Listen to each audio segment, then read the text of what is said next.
nandiyan na po pala kayo. Nakapagluto na po ako ng kanin. Nainit ko na rin po ang ulam na niluto ni Lolo. Wala pa po si Lolo eh. Sabi niya, pupunta lang po siya sa Ibayo kasi may kukunin siya kay Mang Paldo. Nay? Ano pong nangyari sa inyo? Bakit po puro kayo sugat at puro dugo ang damit niyo? Anak, madali ka. Kumuha ka ng ilang mga gamit mo. Yung kaya mo lang dalhin. Ilagay mo sa bag mo, ha? Kailangan na natin umalis ngayon. Ha? Po? Bakit po, Nay? Ano po ang nangyayari? Bakit po tayo aalis? Wala pa po si Lolo eh. Di po ba natin siya isasama? Susunod na lang ang lolo mo sa atin. Kailangan na natin mauna umalis dito. Saan po tayo pupunta? Huwag ka na maraming tanong. Magaya ka na. Opo, Nay. Pagkatapos magayak ni Corina, dali-dali siyang hinatak ng ina palabas ng bahay. Kaliwat kanan ng lingon ni Nanay Carmen bago sila umalis. Habang naglalakad ng mabilis ang mag-ina, ay palingon-lingon pa ang ginang sa pinanggalingan para siguruhin na walang nakasunod sa kanila. Takang-taka naman si Corinne sa naging pasya ng kanyang ina. Umihingal na siya sa paglalakad at napapatakbo na rin para makasabay sa malalaking hakbang ng kanyang ina. Nay, ano po ang nangyayari? Bakit po tayo umalis sa bahay? Si Lolo po, naiwan natin. Huwag ka na magtanong. Kailangan natin makalayo dito. Hindi tayo dapat maabutan ng mga tao. Papatayin nila tayo. Po, bakit po? May nagawa po ba kayo? Kaya sila nagalit? Takbo na ko rin. Huwag ka lilingon sa likod. Tumakbo ka lang hanggat kaya mo, ha? Makinig ka kay nanay, anak. Ililigtas kita. Hindi ako papayag na mapatay nila tayo. Nandiyan na sila. Naririnig ko na ang mga yabag nilang hinahabol tayo. Bilis pa, anak. Bilisan mo pang tumakbo. Nay, ang pago po. Ang sakit. Tumama sa bato. Tayo na, anak. Nandiyan na sila.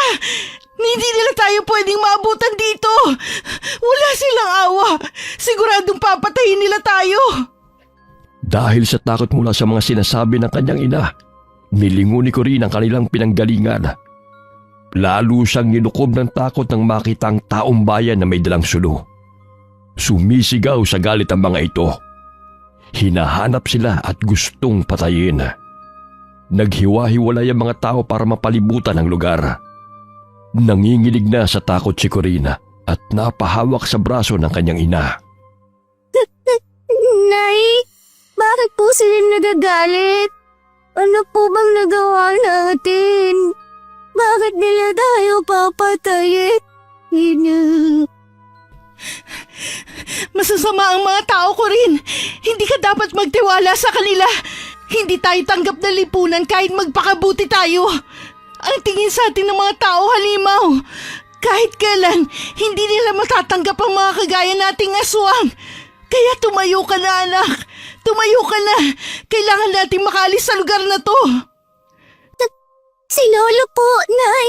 Hindi pa po nakakauwi. Baka po patayin sila mga tao.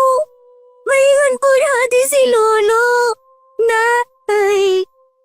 Kaya ng lolo mo na humabol sa atin. Kailangan natin makaalis bago pa tayo maabutan ng mga tao. Tayo na ko rin. Tayo! Takbo, anak! Takbo! Kahit iniinda ni Corinne ang masakit niyang paa, binilisan niya ang kanyang pagtakbo. Pinilit niyang sabayan ng malalaking hakbang ng ina. Halos kinakaladkad na siya ni Nanay Carmen para lang mapadali ang kanilang pagtakas. Lalong napapabagal ang pagtakbo ni Corina dahil hindi na niya maaninag ang madilim na damuhan na kanilang binabagtas. Lumalamo rin ang kanyang paningin dahil sa mga luhang namumuo sa kanyang mga mata. Dahil sa takot ay napapalakas ang kanyang pag-iyak na kaagad namang sinaway ng ina. Maya-maya'y napahinto si Nanay Carmen at tinignan ng paligid. Bahagya siyang napatras nang makitang kumalat na ang mga tao sa lugar. Kitang-kita nila ang mga hawak nilang nagliliyab na sulo. Napaliligiran na nila tayo. Anong gagawin natin? Nay, lumalapit na po sila sa atin. Ano pong gagawin natin? Anak, makinig ka ha. Alam mo naman ang gubat, di ba? Kabisado mo na, di ba? Po, Malinaw na ang paningin mo sa dilim, hindi ba anak? opo, Nay. Natutunan ko po dahil sa mga turo niyo ni Lolo sa akin. Magaling, mahusay kang bata. Ang lolo mo dadaan sa gubat para sunduin tayo. Natatandaan mo ba kung saan tayo lagi nanguhuli ng mga hayop sa gubat? Opo, Nay. Doon dadaan ang lolo mo. Puntahan mo siya. Salubungin mo. Naiintindihan mo ba? Sige na, tumakbo ka na sa gubat, anak. Ililigaw ko ang mga tao. Sa ilog, kung saan tayo umiinom pagkatapos nating kumain ng mga hayop sa gubat, doon tayo magkikita. Sabihin mo sa lolo mo, ha? Nay, hindi ko po kayo iiwan. Sabay na po tayong salubuhin si Lolo. Ayoko iwan kayo dito, Nay. Kailangan mong umalis, anak. Dahil kung hindi tayo maghihiwalay ng daan, maaabutan tayo. Pareho tayo mamamatay dito. Naiintindihan mo ba? Sige na, tumakbo ka na sa gubat. Biglang napatras si Corinne nang magalit sa kanya ang ina. Namula ang mga mata nito at humaba ang matulis na pangil. Itinulak pa siya ng kanyang ina pagkatapos ay galit na umatungal para itaboy siya. Dahil sa atungal ni Nanay Carmen ay nakuha niya ang atensyon ng mga taong naghahanap sa kanila. Lalong natakot si Corinne kaya mabilis na tumakbo papunta sa gubat. Inisip niyang kailangang makita niya kagad ang kanyang lolo para mailigtas nila ang kanyang ina. Habang tumatakbo'y naririnig pa niya ang sigawan ng mga tao, habang parang mabangis na hayop kung tugisin ang kanyang ina. Napahinto siya sa pagtakbo at nilingon sila. Kitang-kita niyang nasaan yung malaking aso na ang kanyang ina at mabilis na tumatakbo. Nagpapahabol ito sa mga tao. Pilit inilalayo ng kanyang ina ang galit ng mga tao para hindi masundan si Corinne. Pinagbabato naman nila si Nanay Carmen ng mga nag-aapoy nilang armas. Binalot yun na tela na isinausaw sa gas at saka sinindihan ng apoy. Ang ibang lalaki may dalang mahahabang latigo na gawa sa buntot pagi. Inihahagupit nila yun sa damo habang hinahabol ang ina ni Corinne. Napayak na ang bata dahil sa ginagawa ng mga tao sa kanyang ina. Maya-maya'y napaligiran na nila si Nanay Carmen. Dinig na dinig ni Corinne ang malakas na atungal ng kanyang ina habang salitang pinaghahagupit ng mga lalaki gamit ang kanilang latigo. Hindi na malaman ng bata kung ano ang gagawin. Malayo pa ang lugar na sinasabi ng kanyang ina kung saan ay naroon ang kanyang lolo. Kaya naisip na lamang niyang balikan si Nanay Carmen at pakiusapan ng mga tao na huwag itong saktan. Tigilan niyo po, Nanay ko. Huwag niyo po siyang saktan. Maawa po kayo sa kanya. Bakit ka bumalik? Sabi ko sa'yo umalis ka na. Alis na ako rin. Umalis ka na dito. Hindi ko po kayo iiwan, Nay. Ano bang kasalanan namin sa inyo? Bakit pinasinasaktan ng nanay ko? Ang sasama niyo. Anong kasalanan nyo? Mga aswang kayo! Mga salot! Mga halimaw! Ang tagal na namin tinutugi sa mga aswang dito sa baryo. Akala namin galing sa ibang lugar. Kayo lang pala ang mga halimaw. Ang gagaling nyo magpanggap. Kung hindi pa namin nahuling nanay mo na lumalapan ng mga alagang hayop ni Paring Tonyo, hindi pa namin malalaman na kayo mga aswang na hinahanap namin. Dapat kayong mamatay! Hindi naman po kami nananakit sa mga tao. Sa tingin mo ba mapapaniwala mo kami, bubuwit na aswang? Hindi pa po ako aswang. Patawaran niya na po ang nanay ko. Huwag niya na po siyang sasaktan. Aalis na po kami, Mang Berting. Para maawa niyo na po. Pakawalan? Para ano? Sa ibang lugar naman kayo mamimirwiso? Doon naman kayo manlalapa? Ang mga halimaw na kagaya nyo ay hindi na dapat binubuhay. Mga salot! Mga kasama, itali na natin sila at sunugin natin ang buhay! Opo!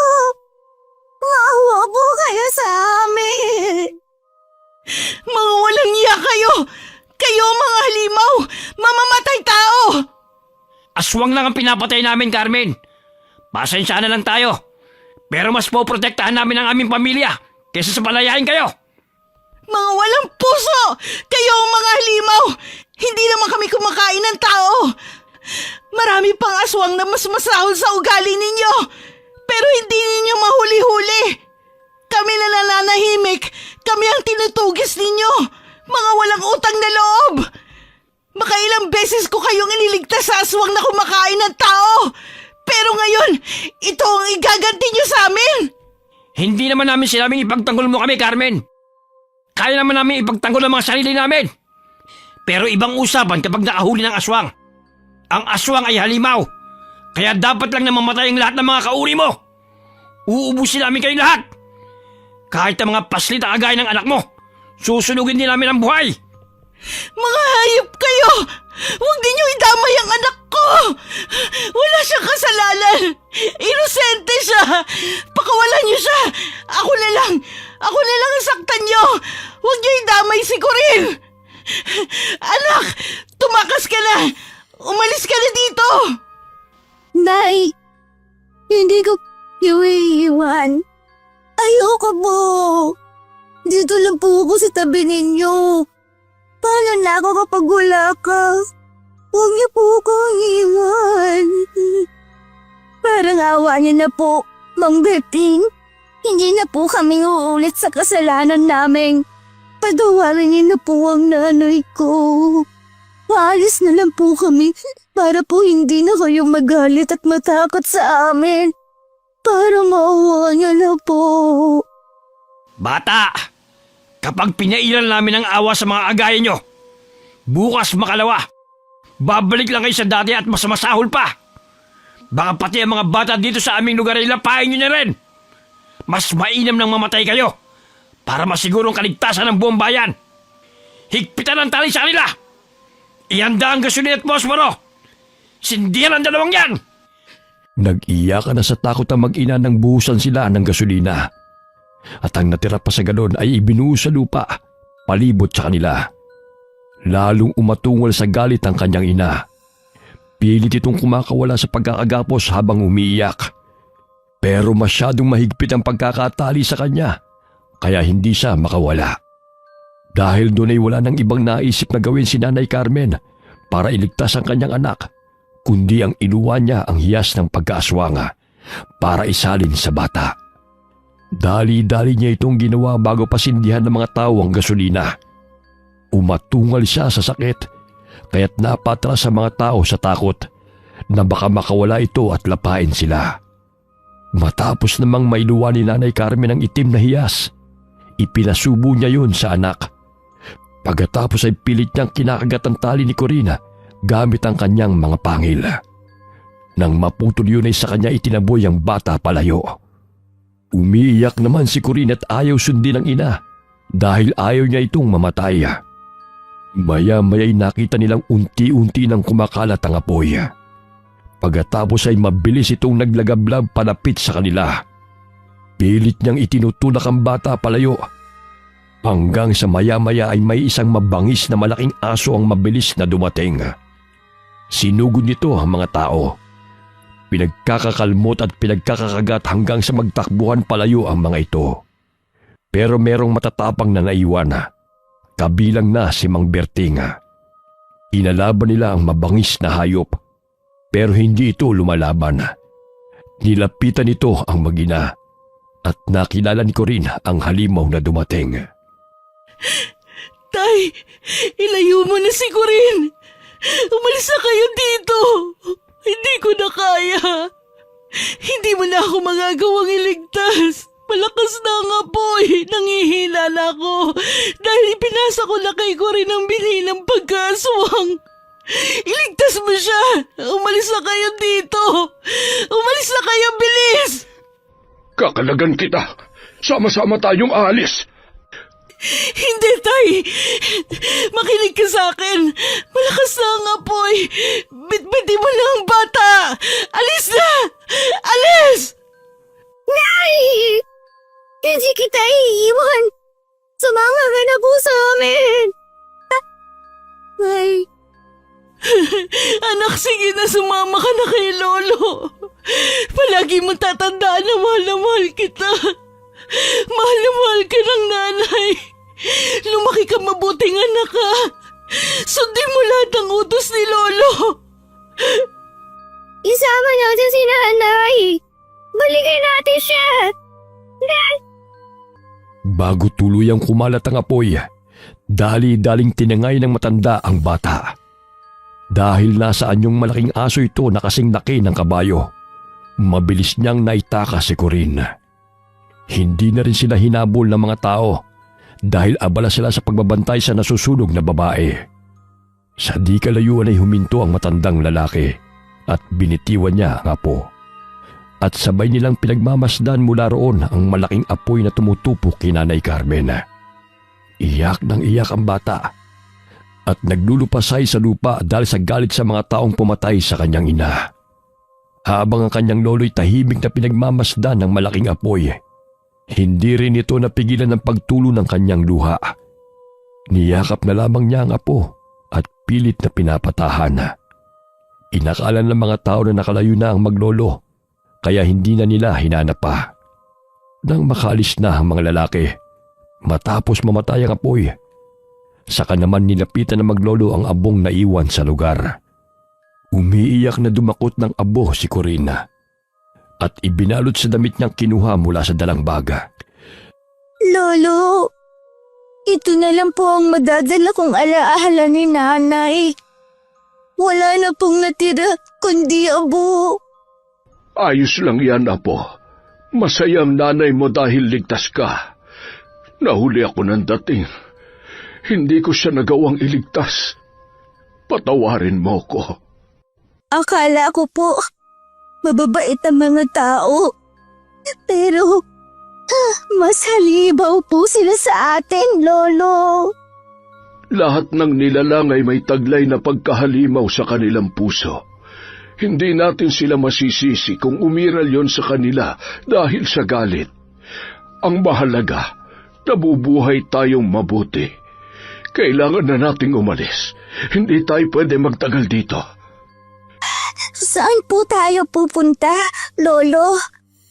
Sa kabilang bayan, maghahanap tayo na matutuluyan doon.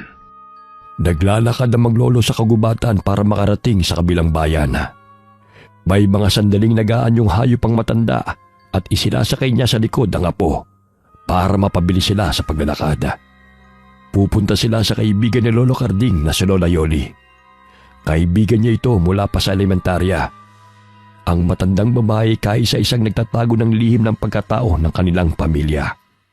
Noong nasa high school pa sila, ay nagawang iligtas ni Lolo Carding si Lola Yoli mula sa pananalakay ng mga aswang. Kaya nagkaroon ito ng utang na loob sa matanda. Alam niyang hindi siya matatanggihan ito sa panahong kailangan niya ng tulong.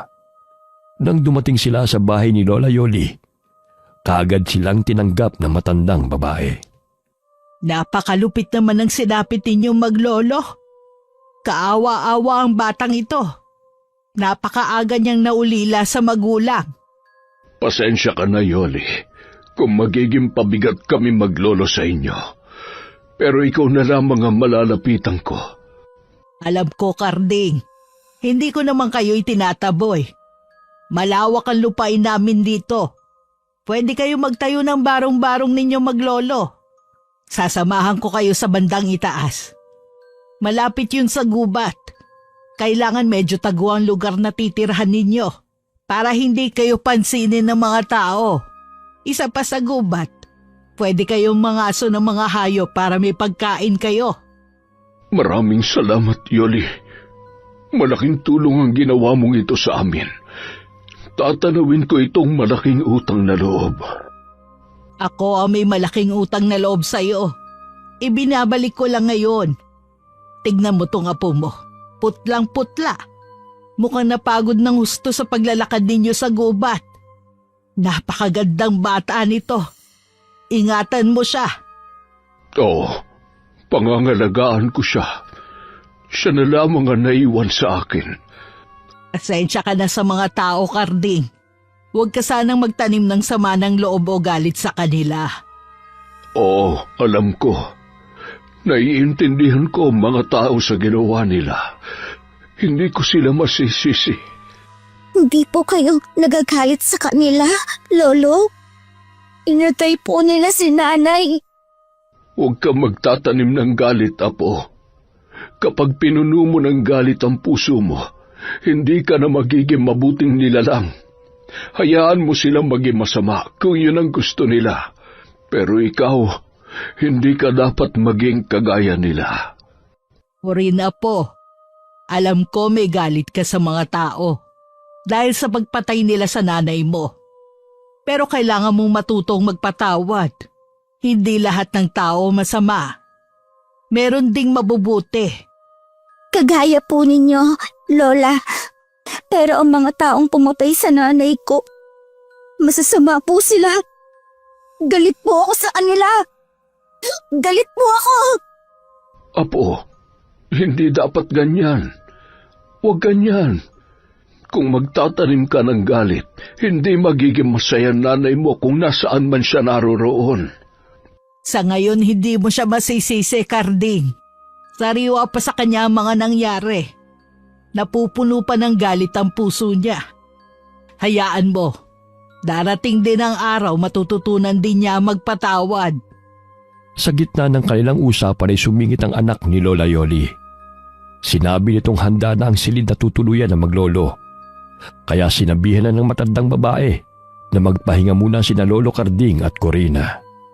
Kinabukasan, sinamahan ni Lola Yoli at ang anak niyang lalaki ang maglolo na pumunta sa lupang sinasabi niya para doon ay gagawa ng kubo para sa kanila. Halos 1 linggo din nilang pinagtulungang buuin ang kubo na tutuluyan ng maglolo. Tuwang-tuwa sila ng mabuo na ito. Binigyan din sila ni Lola Yoli ng tagi-isang pares ng mga alaga nilang hayop para magsimula silang magparami. Alam kasi ng matandang babae na sariwang karne ang kinakain ng mga aswang. Kaya kailangan nilang mag-alaga ng hayop para hindi sila magutom. Sa oras na magutom sila, ay tiyak na maghahanap sila ng pagkain at matututunan ng lumayo. Doon nagsisimula ang pambibiktima ng mga aswang sa mga tao. Ito ang bagay na iniiwasan ni Lola Yoli. Dahil ang kanilang lugar ay tahimik at hindi sinasalakay ng mga aswang. 1 linggo na ang nakalipas. Palaging naiiwan si Corin sa kanilang kubo sa tuwing nangangaso si Lolo Karding sa gubat. Dahil sa inip niya, lumabas siya ng kubo at inaliwang sarili sa pagkipaglaro sa mga alaga nilang hayop. Maya-maya'y napatingala siya sa langit at nakita ang magandang buwan. Bakit kaya ganun ang buwan? Parang kakaiba. Ayoko nang titigan para akong lalagnatin. Biglang sumama ang pakiramdam ko. Apo, bakit nasa labas ka? Inaantay ko po kayo, Lolo. Ganoon ba? Nagugutom ka na ba? Halika na sa loob. Marami-rami ang nahuli kong hayop ngayon. Pakukuluan ko sa tubig ang iba, tapos yung iba, patutuyuin ko sa init ng araw para marami tayong imbak na pagkain. Lolo, bakit po minsan ang buwan ay kakaiba? Paanong kakaiba? Hindi ko po alam. Kanina po kasi pagtingin ko, sumama po ang pakiramdam ko. Lumapit ka nga sa akin. Patingin nga ako. Nilalagnat ka ba? Ay, Sus Mariosep. Bakit po, Lolo? May sakit po ba ako? Ang mga mata mo, namumula na. Po? Bakit po? Mukhang umiepekto na ang binhi ng aswang na isinalin sa iyo ng nanay mo. Halika, doon tayo sa may haligi. Lolo, bakit po? Ano pong gagawin ninyo sa lubid na yan? Kailangan kitang itali, Apo. Tiisin mo lamang ha. Nagsasaaswang ka na. Dahil bago pa lamang yan, marami kang mararamdaman na kakaiba sa katawan mo. Masakit, mainit, gutom, uhaw. Sa dami, hindi mo alam kung ano ang gagawin.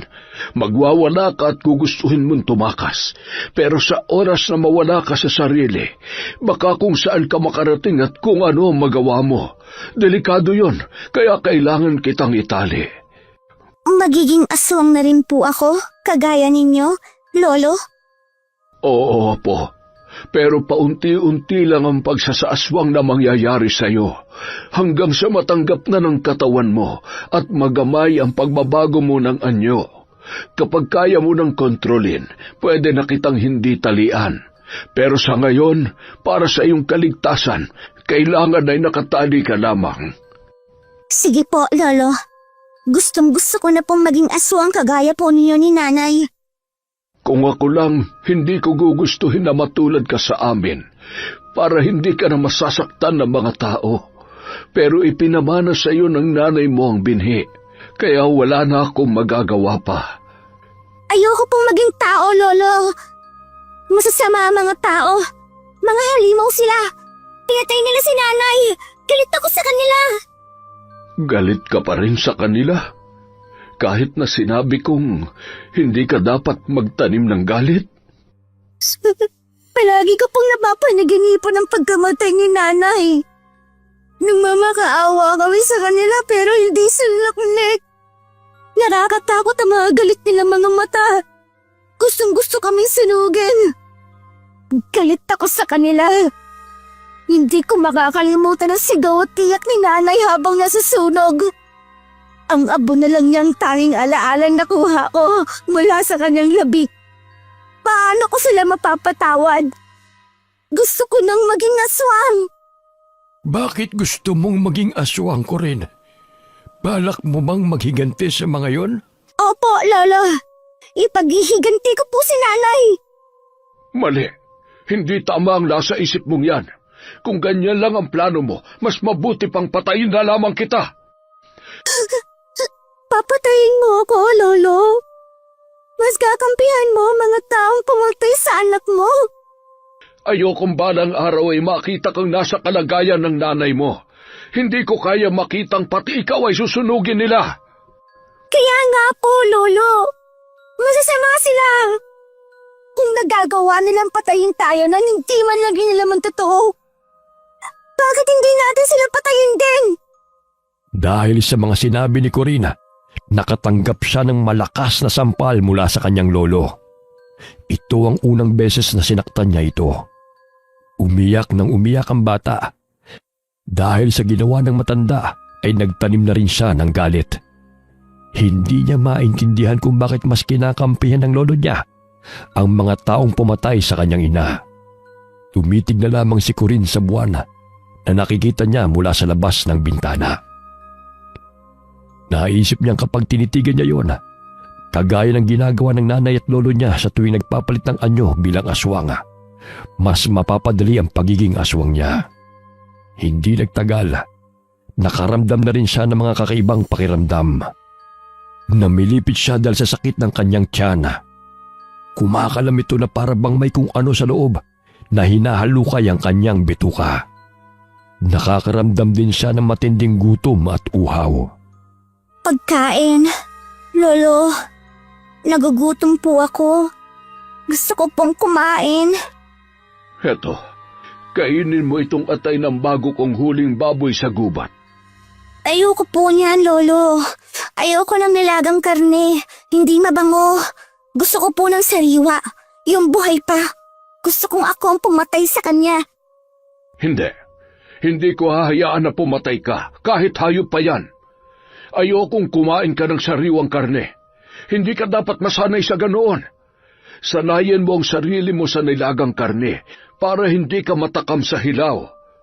Ito ang kainin mo. Ayoko! Ayoko niyan! Gusto ko ng buhay. Ako ang papatay sa kanya gamit ang matutulis kong kuko. Nanilisik ang mga mata ni Corina at nagawa pa niyang kalmutin ang kanyang lolo. Nagalit ang matanda at nasampal na naman siya sa pisngi. Namaluktot si Corinne sa sulok habang umiiyak. Tiniis niyang masakit na sikmura dahil sa kumakalam na tiyana. Buong gabi siyang namimilipit sa sakit ng tiyana. Umiiyak siya at paulit-ulit na tinatawag ang kanyang ina. Hanggang sa sumapit ang umaga. Hinang-hina ang kanyang katawan. Naaamoy niya ang niluluto ng kanyang lolo. Pamilyar na sa kanya mabangong amoy ng nilagang karne dahil palaging yun ang kanilang kinakain. Lolo, ang bango po ng niluluto niyo ngayon. Gusto mo na uli ang nilagang karne? Opo, nagugutom po ako. Mukhang natapos na ang pagkalam ng tiyan mo sa sariwang karne. Kakalagan na kita sa pagkakatali. Halika, dito ka na sa lamesa humigop ng mainit na sabaw. Salamat po, Lolo. Apo, palagi mong pakatatandaan. Hindi ka pinapahirapan ni Lolo, ha? Ginagawa ko ito para hindi ka matulad sa mga aswang na lumalapan ng tao. Mabubuting aswang tayo. Ang mga tao, pwede natin maging kaibigan. Kagaya ni Lola Yoli mo, ang mga anak niya, tsaka mga apo. Opo, Lolo. Pasensya na po kayo kagabi. Nakalmot ko po kayo. Ayos lamang, apo. Hindi naman malalim ang kalmot na yon. Heto, humigop ka ng mainit na sabaw bago mo kainin ang karne. Hanggang kailan po ako magiging mabangis, Lolo? Mabangis? Ano ang ibig mong sabihin? Kagabi po. Di ba, naging mabangis na halimaw ako? Ah, yun ba? Nagsisimula ka pa lang kasi sa pagkaaswang mo. Pero alam kong malalagpasan mo ang pagsubok na yan. Masasanay ka rin sa uri ng buhay natin at magagawa mo ring itakwil ang pagkain ng sariwang karne. Paano po pag hindi ko nagawa? Papatayin niyo po ba ako? Huwag mong isipin yan. Nandito ako para gabayan ka, apo. Hindi ko hahayaan na ikaw ay mapahamak. Hanggat nabubuhay ako, hindi kita hahayaan na tumikim ng sariwang karne. Hindi ka matutulad sa mga aswang na hayok sa laman hanggang sa hindi na makontento. Kaya nagagawa nilang lapain ang mga tao. Sige po, Lolo. Susundin ko po ang lahat ng sasabihin ninyo. Kahit mahirap po, hindi ako titikim ng sariwang karne. Ganyan. Tama yan. Sige, kumain ka na, apo. Kagabi pa walang laman yan tiyan mo. Pero dahan-dahan lamang sa pagkain, ha? Baka ikaw ay mabigla. Opo, Lolo. Masarap po kasi ang karne kahit nilaga lang. Oo, masarap talaga yan. Tuwing bilog ang buwan, itinatali ni Lolo Carding ang dalawang paa ni Corina para hindi makatakas. Habang lumilipas ang araw, pinatunayan ni Corinne sa kanyang lolo na hindi na siya naaakit at natatakam sa sariwang laman.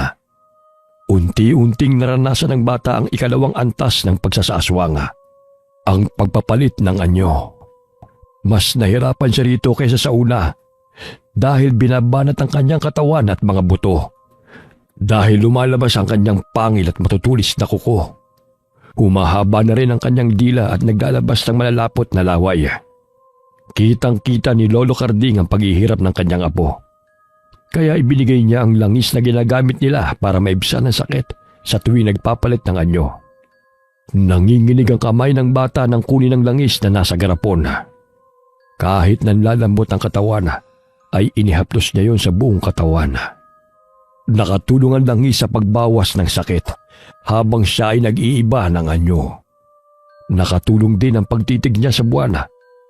Pakiramdam niya ay nababalutan siya ng kapangyarihan. Kaya pagkatapos na magpalit ng anyo bilang isang munting asong gubat, ay bumalik agad ang kanyang lakas. Sa kauna-unahang pagkakataon, ay nagpakawala siya ng malakas na alulong habang nakatingala sa buwan. Bumalik din ang kanyang anyo bago pa sumapit ang umaga. Kagaya ng dati niyang ginagawa, naghahanap siya ng pagkain. Palagi namang may mainit na sabaw sa kusina na inihanda ng kanyang lolo. Sarap na sarap siya sa paghigop noon nang pumasok sa kubo ang matanda. Kumakain ka na pala, Apo. Gutom na gutom ka na naman. Dahan-dahan lang sa paghigop ng sabaw. Mainit yan. Saan po kayo galing, Lolo? Sa likod, nagpakain ako ng mga alaga nating hayop. Lolo, Ano yon? kapag nasa aswang po kayong anyo, bakit po hindi ninyo kinakain ng mga alaga nating hayop? Dahil ayoko. Saka sa tagal na panahon nang hindi ako tumitikim ng sariwang karne, hindi ko na hinahanap yon. Mas gusto kong kinakain natin yan. Kapag pinakuluan ay di hamak na mas malambot kainin. Ganun po pala. Magiging katulad po ninyo akong aswang, Lolo. Paglaki ko po, Dapat magpalaki ka ng mabilis. Dumadami na ang mga alaga nating hayop. Abay, dapat matulungan mo na akong mag-alaga. Tumatanda na ang lolo mo. opo, tutulungan ko na po kayo magpakain ng mga alaga natin. Ay, mabuti yan. Sige, kumain ka na ng marami para lumaki ka kaagad. Unti-unting nagamay ni Corinne ang pagkaaswang niya. Hindi na rin nag-aalala si Lolo Carding dahil kahit nasa aswang na anyo ang bata, ay hindi ito tumitikim ng sariwang karne. Kaya nang alukin siya ni Lola Yoli na umekstra sa pagpapatanim nito sa kanilang bukid, kaagad na pumayag ang matanda. Iniwan niya sa kubo si Corinne para bantayan ang mga alaga nilang hayop. Lumipas ang oras at inip naman ang kinalaban ni Corinne. Para malibang, nagpasa siyang pumunta sa gubat at sinubukan kung kaya na rin niyang mangaso, tulad ng kanyang lolo. Pagdating niya roon ay may nakita siyang isang baboy ramo na kasalukuyang nanganganak. Dahil sa awa niya sa hayop, ay nilapitan niya ito para tulungan sa panganganak. Pero naging mailap ang baboy ramo. Sinugod siya nito at sinaktan na. Dahil sa bata niyang katawan, hindi niya magawang kalabanin ang hayop. Nagkasugat-sugat ang katawan niya dahil sa mga pagsugod nito. Kahit na tumakbo'y hinabol pa rin siya ng mabangis na hayop. Nakaramdam na siya ng galit dahil ayaw tumigil ng baboy ramo. Biglang nagliyab sa pula ang kanyang mga mata at matalim na tinitigan ng baboy. Maya-maya'y lumabas na ang pagkaaswang ni Corinne. Isang kalaban ang tingin niya sa mabangis na hayop. Naglabasan ang kanyang pangil at mahabang kuko. Pagkatapos ay sinugod niya ang baboy ramo. Pinagsasasaksak niya ito gamit ang kanyang matutulis na kuko hanggang sa bumagsak sa lupa ang mabangis na hayop. Nagtalsikan pa ang dugo nito sa katawan at mukha ni Corinne. Nalasahan niya ang malansang dugo ng baboy ramo nang tumama sa kanyang bibig. Lalong pumula ang kanyang mga mata dahil sa kakaibang nalasahan. Tumulo ang malapot niyang laway nang tignan niyang nakahandusay na hayop sa kanyang harapan. Hindi na niya napigilan ang sariling lapain ito. Para siyang sabik sa pagkain. Sarap na sarap siyang inubos ang laman loob ng baboy ramo. Pati na rin ang big nitong hindi na nagawang isilang. Nang mabusog si Corinne ay saka siya bumalik sa wisyo. Gulat na gulat siya sa kanyang nagawa. Sa sobrang takot ay halos hindi na siya makatakbo. Nanginginig ang mga kamay at tuhod. Umiiyak siyang umuwi at naabutan niya si Lolo Carding na nasa labas ng bahay. Corinne? Oh, ano nangyari sa iyo? Bakit ganyan ang itsura mo? Puro ka dugo. Ano nangyari? Saan ka nang galing? Lolo, yung baboy po kasi. Natake po niya ako. Nagpunta ka sa gubat? Bakit? Gusto ko lang pong subukan manghuli ng hayop. Gaya po ng ginagawa niyo. Hindi mo dapat ginagawa yon. Masyado ka pang bata. Gawa ba ito sa inang mabangis na hayop? Puro kasugat. Anong ginawa mo sa hayop na yon, ha? Corinne, umamin ka. Sinaktan mo ba ang hayop na yon? Sumagot ka! Lolo, Hindi ko po sinasadya. Natakot po ako. Napatay mo ba ang hayop na yon? Opo. Napatay mo lang, hindi ba? Hindi mo naman nilapa. Lolo, Kinain mo? Kinain mo yung hayop? Ha, Corin? Sumagot ka! Hindi na sumagot si Corin dahil mas natakot siya sa galit ng kanyang lolo. Pero dahil sa kanyang pag-iyak, naisip ng matanda na nilapa ni Corin ang hayop na sumalakay sa bata. Halos matumba sa kinatatayuan si Lolo Carding nang makumpirma ito. Namutla siya at halos nahirapan sa paghinga. Kumuha siya ng tubig saka ito ininom para pakalmahin ang sarili. Hindi nagsalita ang matanda. Nagmamadali siyang umalis ng bahay. Pagbalik niya ay may dala na siyang kadenang bakal at may kantado. Lolo, bakit po kayo may dala niyan? Ano pong gagawin niyo? Nakatikim ka na ng sariwang karne, Corin. Hahanap-hanapin mo na yon. Lalo na kapag bilog ang buwan at magsasaaswang ka, hindi kita mapipigilang umalis. Maghahanap ka ng pagkain na magbibigay kasiyahan sa sikmura mo. Hindi ko na po ulitin, Lolo. Patawad na po. Huwag niyo na po akong ikadena, Lola. Para niyo na pumawa. Ayoko pong makulong lang dito sa bahay, Lolo. Para sa iyo ang ginagawa kong ito, Corin. Kahit labag sa kalooban kong ikadena ka, kailangan kong gawin. Ayokong isang araw ay malaman kung lumalapa ka na ng kung ano-ano o kung sino. Hanggat hindi mo lubusang nakokontrol ang sarili mo, mananatili kang nakakadena. Ayoko po. Sorry po. Hindi na po ako ulit, Lolo. Tiniis ni Lolo Carding ang kanyang apo, kahit na umiyak ito at nagmamakaawa. Ilang araw ding nakatali ang isang paa ng bata sa loob ng kubo nila para hindi ito makaalis. Pero ang pagdidisiplina ng matanda ay hindi nakatulong dahil lalong nagtatanim ng galit si Corina. Pati sa kanyang lolo ay may galit na rin siyang nararamdaman. Hanggang isang araw, may ilang manok na nakapasok sa loob ng kanilang kubo dahil naiwan ng kanyang lolo na nakabukas ang pinto. Hinablot niya ang mga yon sa kakinain. Nagrebelde si Corin para ipakita ang galit niya sa matanda. Nag-iwan pa siya ng balahibo at ilang buto ng manok para ipakita sa kanyang lolo ang ginawa. Pero dahil doon, lalo niyang ginalit ang matanda. Hinagupit siya nito ng walis tingting. Bawat hampas nito ay lumalatay sa katawan ng bata. Iyak ng iyak si Corina. Pero sa mga sandaling yon ay hindi na siya humihingi ng tawad sa kanyang lolo. Tinatanggap lamang ng bata ang bawat hampas ng walis tingting, kasabay ng matatalim niyang tingin na ipinupukol niya sa malayo. Napansin pa ng matandang lalaki ang pagkuyom ni Corin ng kanyang kamao. Kaya inihinto nito ang pagpalo sa apo. Mahinahong kinausap ng matanda ang kanyang apo. Nagagalit ka? Bakit? Dahil sa pagdidisiplina ko sa iyo? Anong gusto mong mangyari? Bakit po ba palagi ninyo akong binabawalang kumain ng mga pagkain para naman sa atin? Lolo, hindi pa. Mga aswang tayo. Normal sa atin ang kumain ng sariwang karne. Ano ba ang masama doon? Lumalaban ka na ngayon. Gusto mo nang kumain ng hilaw dahil nasarapan ka sa hayop na nilapa mo sa gubat. Gusto mo bang tuluyang maging halimaw? Ha? Mga halimaw naman po talaga tayo, di ba?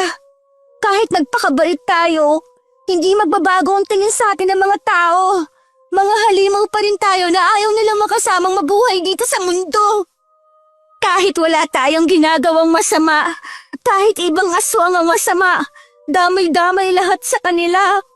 Wala naman tayong kakampi kundi ang sarili natin.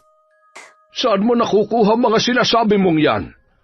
Kung nilapa mo lang po ang mga taong yon, hindi sana mamamatay si nanay. Maihiligtas mo sana siya. Pero hindi mo ginawa. Hinayaan mo masunog si nanay sa apoy. Pinabayaan mo siya.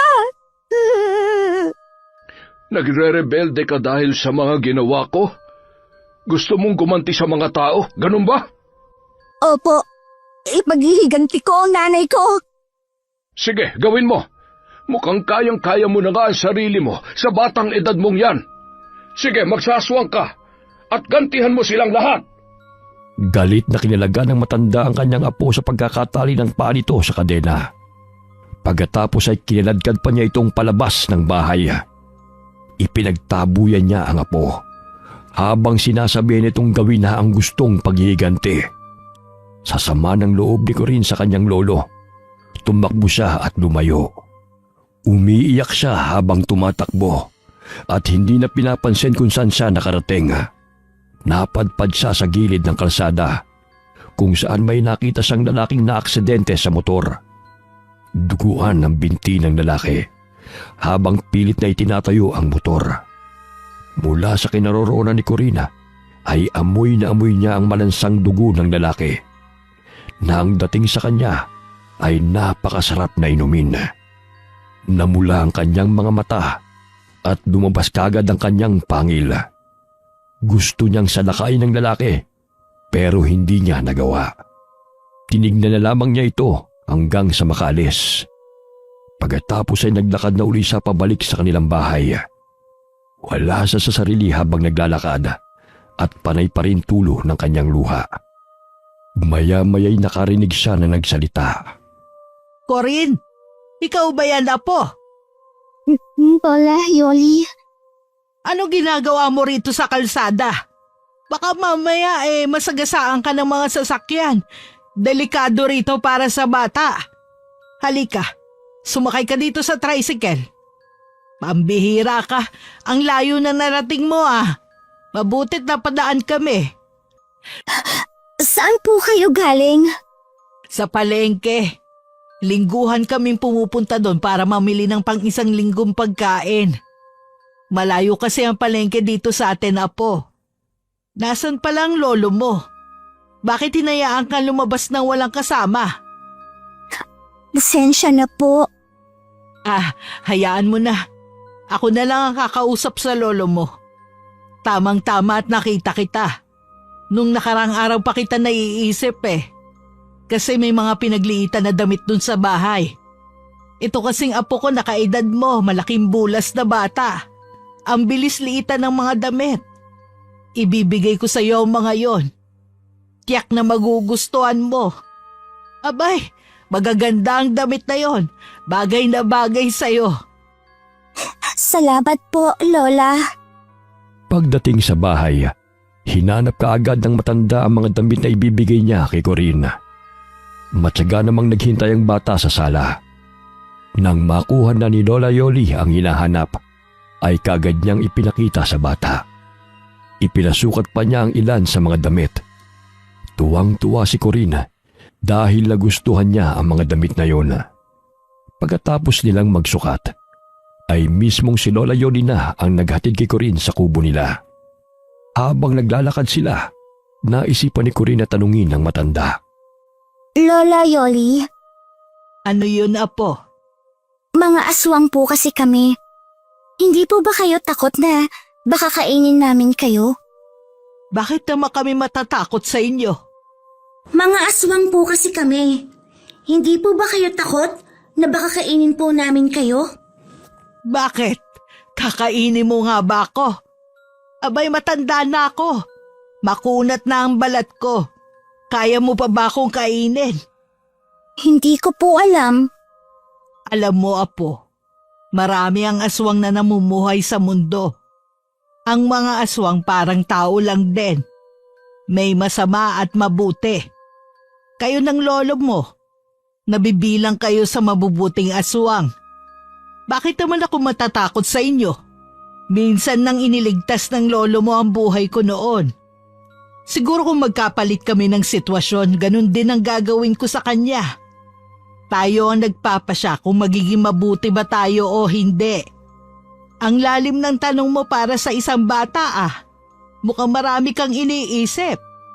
Umalis po kasi kami sa dati naming tinitirhan kasi masasama po ang mga tao doon. Oo, sadyang may mga masasamang tao talaga sa mundo. Ano po ang dapat gawin sa kanila? Merong lumikha sa atin, Corinne. Ipaubayan na natin sa kanya ang pagpapasya sa bagay na yan. Basta ang mahalaga, nabubuhay tayong hindi nakakapanakit ng tao. Mabuti kang bata, kasi mabuti rin ang lolo mo. Kaya alam kong hindi kayo mananakit.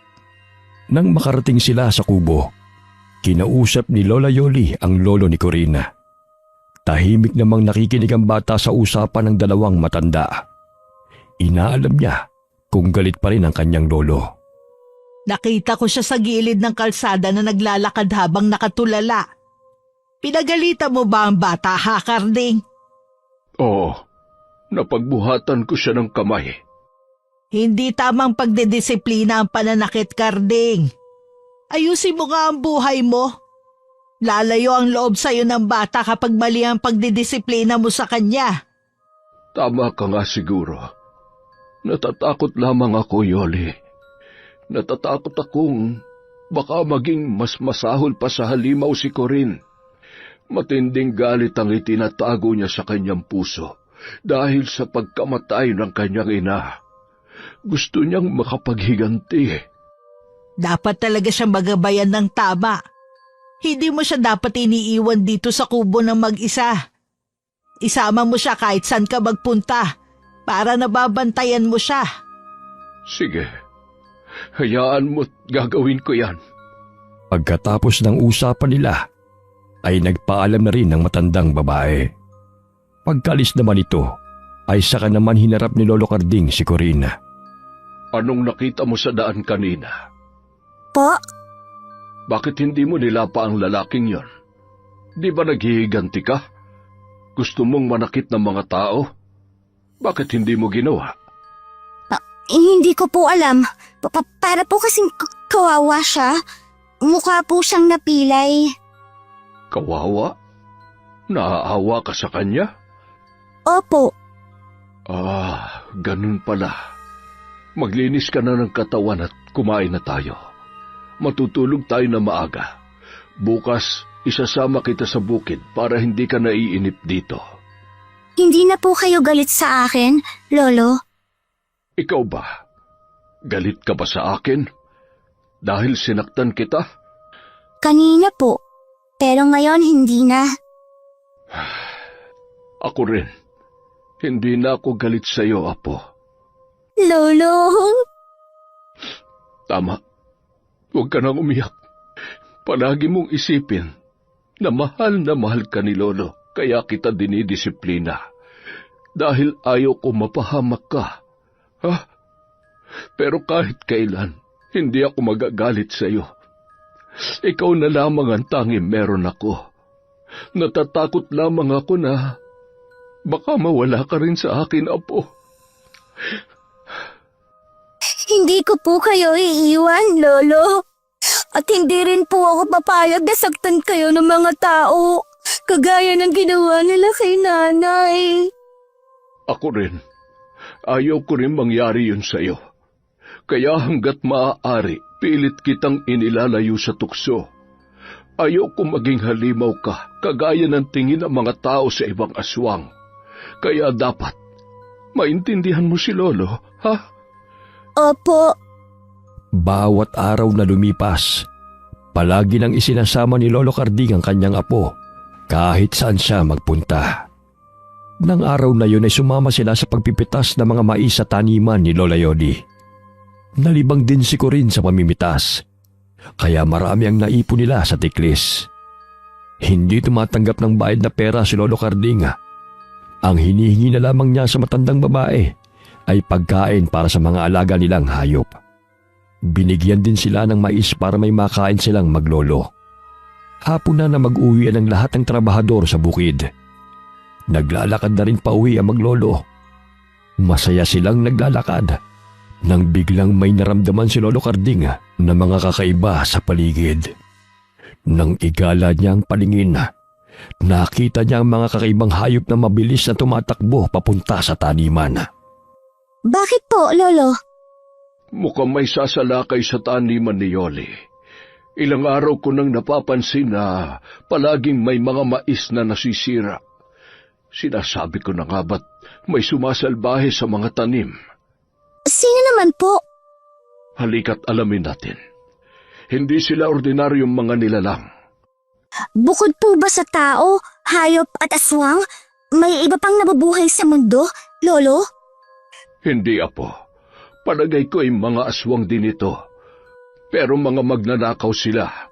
Halika dito. Magtago tayo dito sa matataas na mais at na mahuli natin sila. Hinintay nilang makalapit ang mga magnanakaw. Maya-maya'y isa-isa nang nagdatingan ng mga hayop na nasa anyong baboy. Pagkalapit nila sa maisan, ay kaagad na nag-anyong tao ang mga ito. Pinagpipipitas nila ang bunga ng mga mais at isinisilid sa bag na nakasukbit sa kanilang likod. Oo nga, mga aswang din sila. Anong aswang po sila, Lolo? Mga kiwig sila, Apo. Mga aswang na ayaw magbanat ng buto. Ang gusto lang ay magnakaw. Hindi ako papayag na kunin nila ang mga mais ni Oli. Lolo, ano po ang gagawin ninyo? Masyado po silang marami. Baka masaktan lang po kayo. Dumito ka lang. Huwag kang lalabas dito sa pinagtataguan mo, ha? Nanatiling nakatago si Corinne at pinapanood ang gagawin ng kanyang lolo. Kahit matanda na'y matapang at maliksi pa rin kumilos si Lolo Carding. Mahinahon itong kinausap ang mga kiwig. Pero tinawanan lang ng mga aswang ang matanda. Nang hindi na magustuhan ng mga ito ang pagbabawal ni Lolo Carding sa kanila, bumalik sa pagkaaswang ang mga lalaki at sinalakay na ang matanda. Nagpalit naman ng anyo si Lolo Carding bilang bagat. Isang malaking asong gubat na kasing laki ng kalabaw. Nilabanan niya ang mga kiwig, ang mga aswang na nasa anyong baboy ramo. Dahil mas malaki si Lolo Carding sa mga kiwig, hindi niya iniinda ang mga pagsalakay ng mga ito. Hindi naman sinasakta ng matanda ang mga aswang. Sa halip ay tinataboy lamang niya ang mga ito. Galit siyang umaatungal sa mga kiwig habang pilit silang itinataboy. Pero mas nanaig ang galit ng mga baboy ramong aswang. Pinagtulong-tulungan nila ang matanda. Pinagkakagat nila ng sabay-sabay sa iba't ibang parte ng katawan si Lolo Carding hanggang sa maibuwal nila ito. Nakaramdam ng galit si Corinne sa mga kiwig dahil sa pananakit ng mga ito sa kanyang lolo. Nagpalit ng anyo bilang aswang ang bata at saka lumabas sa pinagtataguan. Tigilan niyo ang lolo ko! Sinabi kong huwag kang lalabas doon. Hindi mo sila kaya. Magtago ka na uli, Apo. Umalis na kayo dito, mga magnanakaw na kiwig! Ang sasama na ugali ninyo! Dapat magtrabaho kayo ng patas! Hindi yung kinukuha ninyo ang pananim ng iba! Tama na, Apo. Magtago ka na. Susugod na sila sa'yo. Umalis ka na dito. Takbo na, bilis! Natakot si Corinne nang makita ang ilang mga kiwig na tumatakbong palapit sa kanya. Hindi na niya malaman ang gagawin, pero buo ang isipan niya na lumaban. Kasing laki niya ang mga baboy ramong aswang, kaya naisip niyang kaya niyang tapatan ang lakas ng mga ito. Ikinaskas niya ang unahang paa sa lupa at saka nagbuga ng hangin na pinadaan sa ilong. Sinalubong niya ng matalim na tingin ang mga papalapit na kiwig. Bawat lumalapit ay binabangga niya ang ulo ng mga ito. Pagkatapos ay kinakalmot gamit ang matutulis niyang kuko. Nang masaktan siya ng isa sa mga kalaban, ay lalong nag-igting ang kanyang galit. Mas mabilis siyang sumugod at dinamba ang mga kalaban. Pagkatapos ay pinagkakagat niya ang mga ito. Sinusuwag naman siya ng mga kiwig gamit ang mahaba nilang pangil. Umatungal sa sakit si Corinne. Pero lalo niyang ikinatapang ang bawat sugat na kanyang natatamo. Maya-maya'y dumapit na sa kanya si Lolo Carding. Huwag ninyong gagalawin ang apo ko. Akong makakalaban ninyo. Okay na po kayo, Lolo? Oo naman. Hindi naman umabot sa bituka ko mga atake nila. Pagtulungan natin silang itaboy, Apo. Hindi pwede ang mga magnanakaw na aswang sa lupain ng Lola Yoli mo. Opo, Lolo. Nilabanan nila ang mga kiwig hanggang sa umatras sa mga ito. Pagod na pagod ang maglolo sa pakikipaglaban. Pagkaalis ng mga aswang na baboy ramo, ay nagsataw na uli ang maglolo. Nagpahinga sila sandali, Pagkatapos ay naglakad na para makauwi ng bahay. Napadaan sila sa bahay ni Lola Yoli at tinawag sila na matandang babae dahil nag-alala sa sugatang itsura ng dalawa. Oh, bakit ngayon lang kayo nakauwi? Gabing-gabi na. Saan ba kayo pumuntang maglolo? Teka, bakit ganyan ang itsura ninyo? Puro kayo sugat. Yoli, pwede bang sa loob ng bahay mo na kami sermonan? Oo nga pala. Halika, pumasok kayo sa loob at magamot din ang mga sugat ninyo. Ben! Anak! Maglabas ka ng gamot! Gamutin mo ang sugat nila! Wag na. Hindi naman ito kagaya ng sa inyo na ginagamot. Kaya naming lawayan ito mamaya pag uwi sa bahay. Ano ba ang nangyari, ha, Karding? Binilinan kita na pangalagaan mo ang apo mo, pero isinama mo sa basag ulo. Ano ba namang desisyon yan, ha? Matanda ka. Sinalakay na mga kiwig ang taniman mo ng mais, Yoli. Anong sabi mo? Mabuti at kami ang huling umalis. Kaya pala nasisira ang mga pananim at nauubos ang mga bungay dahil natutunan na nakawin ang mga aswang kapag gabi. Kaya ba ganyan ang itsura ninyo dahil kinalaban niyo sila? Oo. Pero dapat hindi na ninyo sila kinalaban. Mas delikado yun. Hindi naman nila mauubos na nakawin ng mga pananim eh. Ang ikinatatakot ko, malaman nilang may aswang akong tinatago. Pero ngayon tsak na alam na nila dahil kinalaban ninyo sila. Mas malalagay tayo sa peligro. Sa katunayan ang problema ko sa mga magdadakaw ng pananim dati pang nangyayari. Ngayon ko lang nalaman na hindi tao ang may gawa, kundi mga aswang. Kailangan ninyo magtanim ng mga pangontra sa aswang, kagaya ng bawang at kalamansi. Dapat paligiran ninyo ang lupain ng mga halamang yon. Hindi na kayo makakapasok sa taniman kung ganon. Hindi naman kami dadaan sa mga tanim na yon. Sa bungad kami dadaan, kaya hindi kami maaapektuhan. Sige, tutal naman nag-aanihan na. Pasisimulan ko ng pataniman ng mga kalamansi at bawang ang tabi ng mga bakod. Maraming salamat sa ginawa ninyo, ha?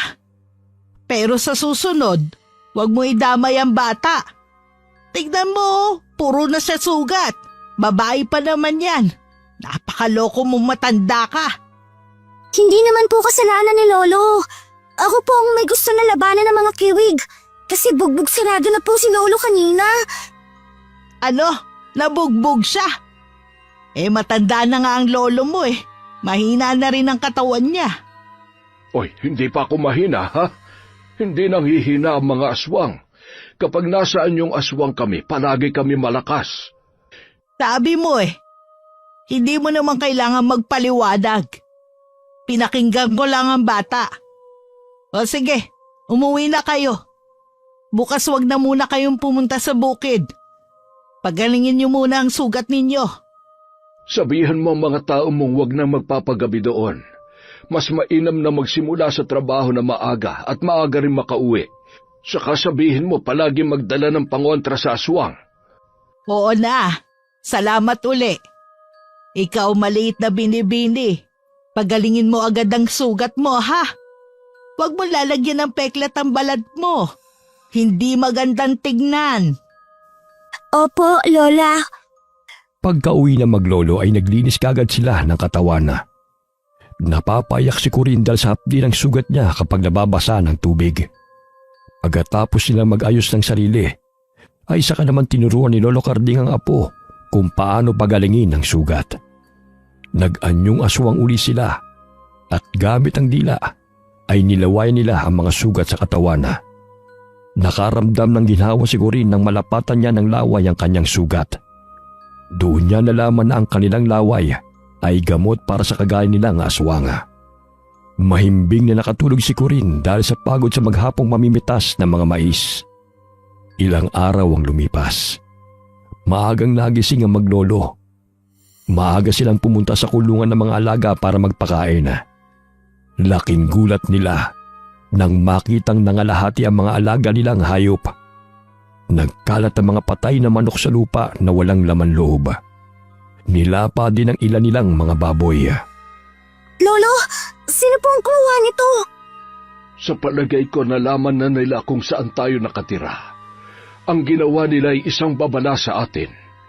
Yung mga kiwit ko kaya ang gumawa nito? Ang sama nila! Kailangan mas doble ang pag-iingat natin, Apo. Mukhang may kaaway na tayo sa lugar na ito. Ano po kaya ang gagawin natin ngayon, Lolo? Mag-alaga na po tayo ng aso kaya. Oh, tama ka. Linisin natin ang mga kalat na ito. Tapos bumaba tayo doon kina Yole. Baka may kilala siya may aso. Humingi tayo ng isa. Halika na, tulungan mo kong ilibing ang mga patay nating alaga. Sige po. Pagkatapos nilang maglinis ng paligid at magpakain sa mga natirang hayop, umalis sila para pumunta sa bahay ng kaibigan.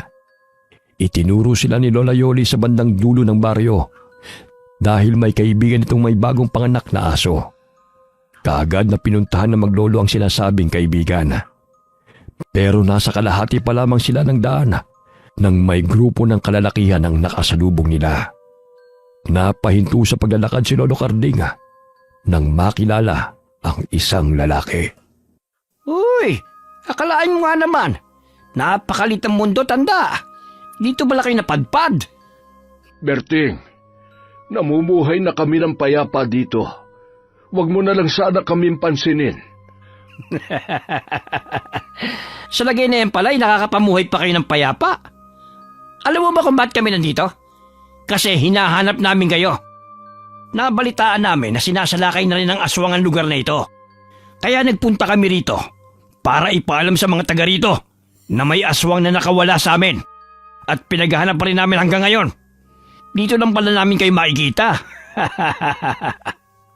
Wala kaming kinalaman sa mga aswang na sumasalakay dito, Berting. Pabayaan mo na kami ng apo ko. Hindi pwede. Ngayon na nakita ka na namin, paalisin ka na lang namin? Dapat ubusin ang mga aswang na kagaya nyo. Hihintayin pa ba namin na may masawi sa amin bago kumilos? Wala po kaming pinapatay na tao. Kayo nga pong pumapatay. Pinatay ninyo ang nanay ko. Sinunog nyo ng buhay. Aba, tumatabang na rin ang batang to ah. Alam mo bata, dapat talagang patay ng nanay mo dahil aswang siya. Ngayon, kayo naman maglolo ang isusunod namin. Lahat ng mga aswang ay papatayin namin. Susunugin namin ang buhay. Walang aswang ang pwedeng manirahan sa lugar ng mga tao. Mga kasama, hulihin na sila. At para may saysay ang kanilang pagkamatay, doon natin sila susunugin sa lugar na pinagsulugan natin sa babaeng aswang na yon. Inilabas ni Mang Berting ang kanyang latigo na buntot pagi at inihampas-hampas pa sa hangin. Pagkatapos ay ngumiti, saka tinignan ng matalim ang maglolo. Naramdaman naman ni Lolo Carding ang galit ng kanyang apo nang humawak ito ng mahigpit sa kanyang braso. Huwag, Apo. Pigilan mo ang galit. Huwag mo siyang patulan. Pero, Lolo, huhulihin po nila tayo. Ang gusto niya ay magpalit talaga tayo ng anyo sa lugar na ito para mahuli niya tayo at hatulan ng kamatayan. Pigilan mo ang iyong sarili. Pwede nyo namang ipagtanggol ang sarili nyo eh. Magsaaswang na kayo. Huwag nyo nang pigilan yan. Paano kayo lalaban yan? Gugusto na ba nyong mamatay kagad nang hindi man lang nakakagante? Tinanggap nyo na kagad ang pagkamatay ni Carmen? Hindi tayo magkatulad, Berting. Hindi kami pumapatay kagaya ng ibinibintang ninyo. Kitang-kita ko kung paano nilapan ng anak mo ang mga alagang hayop ni Parentonyo, tanda. Paano mo masasabing hindi kayo pumapatay? Kung ayaw nyo magpalit ng anyo, papalabasin ko na lang ang pagkaaswang nyo. Pagkasabi nun ay pinalibutan sila ng mga lalaking masama ang ngiti at tingin sa kanila. Inilabas na rin ng mga kasama ni Mang Berting ang dala nilang itak at iniaamba sa maglolo. Sinusundan ng tingin ng maglolo ang bawat kilos ng mga lalaking humahakbang paikot sa kanila. Takot na takot si Corinne. Mahigpit naman siyang hinawakan ng kanyang lolo sa braso. Naunang umatake si Mang Berting.